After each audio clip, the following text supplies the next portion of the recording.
দেশবাসীকে দুই তিনটা কথা বলতে চাই।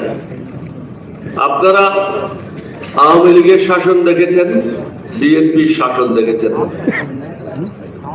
এখন আপনাদেরকে অনুরোধ করব, ন্যায়ের শাসন, সুশাসন, চাঁদাবাজ মুক্ত, দুর্নীতি মুক্ত একটা শাসন দেখার জন্য। এইখানে যদি নিজের পায়ে নিজে কুড়াল মারেন, আপনাদেরকে কেউ সাহায্য করতে পারবে না। দিল্লির দাসত্ব থেকে আমরা বের হতে চাই। এখানে মুক্তিযোদ্ধা এবং 2024 সালের জুলাই যোদ্ধার সম্মেলন, এখানে মিলন ঘটেছে। এটা অন্য কোনো জায়গায় এই মিলন ঘটে নেই।